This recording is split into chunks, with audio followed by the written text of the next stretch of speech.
June 19th, 1865, 2.5 years after the Emancipation Proclamation, word finally reached Galveston, Texas, that enslaved people were free. More than 150 years later, Jackson marks that moment with 7 events across 8 days. Hey, it's Yolanda Clay Moore with a front row seat to conversations on culture from Jackson, Mississippi. We call our podcast Soul Sessions. It's the people, places, and events that make the city with soul shine. This is a Soul Sessions Extra, your full guide to Juneteenth in Jackson, plus a conversation with Brad Franklin, the man behind the 10th annual Juneteenth on Farish. Here's the week.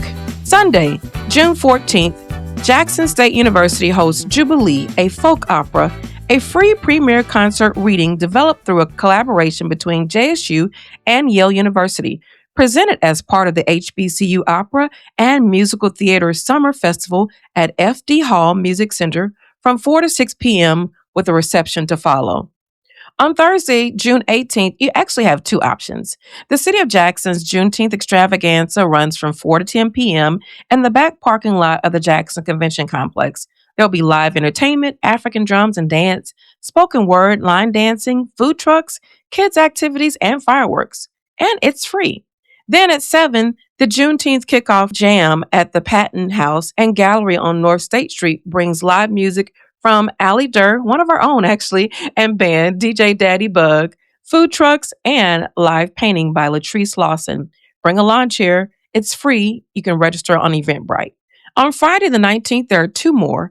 The Medgar and Myrlie Evers Home National Monument opens at 9 a.m. for Juneteenth, the Transformation of Freedom. There will be yard games in Myrlie's Garden, junior ranger activities, and a ranger talk at 2 p.m. It's free through 4 p.m. Then from 4 to 8, Juneteenth Jubilee at the 2 Mississippi Museums. Sponsored by English Shipbuilding, features flash museum tours, line dancing workshops, a kids zone, an adults-only lounge, and spoken word by JT the Poet and Sadie. It's free. On Saturday, June 20th, Farish Street closes down for the 10th annual Juneteenth on Farish.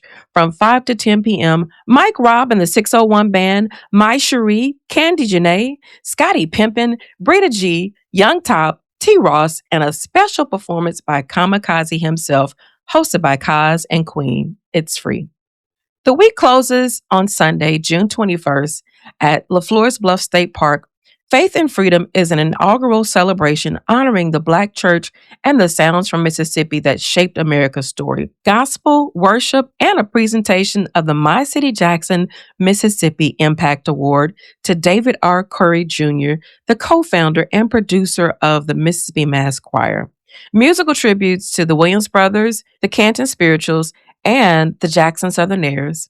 It's on Father's Day from 5 to 7, and it's also free. 7 events over 8 days, and all of them are free. Jackson has always known how to hold history and celebration in the same hand. Nobody understands that better than Brad Franklin, who's been building Juneteenth on Farish for a decade. We sat down with him to talk about what it means to plant a tradition on a street like Farish, and why 10 years in, the work is far from finished. 10 years is a milestone for any event, but doing it on Farish Street carries a different kind of weight. When you started this, what did you think it could become? And does what it's grown into match that vision? I was just, part of the process. Monique Mapp actually had the idea for Juneteenth on Farish, and she came to me when I was the marketing manager for the Department of Human and Cultural Services, working for the city of Jackson under Mayor Yarber. So she brought the idea to me, and I helped her to facilitate it because she wanted to move out of Battlefield Park. So I kind of just de facto became a part of, the process. And when I left the city, I stayed on board as part of the committee to do Juneteenth on Farish. So, the initial idea was to bring the Juneteenth Festival to a central location in downtown Jackson, a place that was historic and had some historic value to it. And it definitely has blossomed into exactly what, we had hoped that it would and what we thought it would. It's become just that. So as you said, 10 years is a milestone. for anything. And for us to be able to do this in downtown Jackson and have it to grow like it has been a blessing. How do you approach booking for a Juneteenth event specifically? Is the lineup doing something intentional, or does it reflect the community telling you what it wants to hear? It's a little bit of both. I kind of coordinate the entertainment and kind of coordinate, the look and feeling of the festival is going to be every year. And music is a huge part of that. So I try to make sure that I have a good mix of hip hop and R&B and Southern soul and spoken word.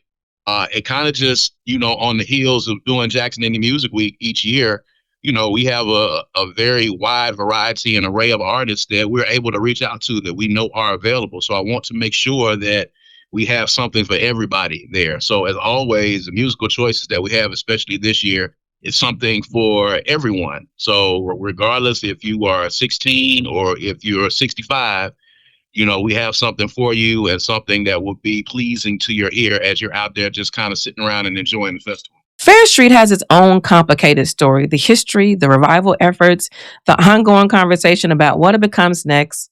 What does it mean to anchor this celebration on that particular block year after year? Farish Street, as you know, is historically the second most successful Black empowerment district behind Harlem. And, it has a rich history. It has a rich heritage. Music is a part of that heritage. Business, commerce is a part of that heritage.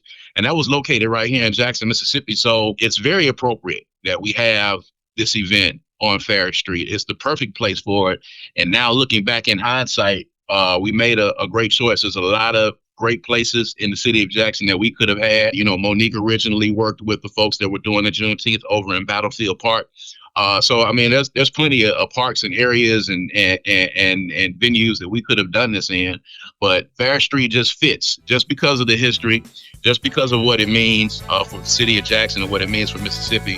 It's the perfect place for it. That is Brad Franklin, and what comes through is that Juneteenth on Farish was never just a concert. It's an act of reclamation, placing joy and community back on a street that earned both.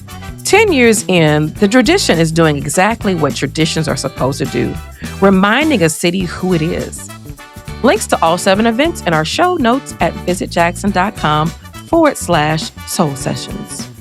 This podcast is produced by Visit Jackson, the destination organization for Mississippi's capital city. Our executive producers are Jonathan Pettis and Dr. Ricky Thickpen, and Paul Wolf is our managing editor. There's always something great going on in Jackson, and we keep up with it at visitjackson.com. I'm Yolanda Clay Moore, and you've been listening to Soul Sessions.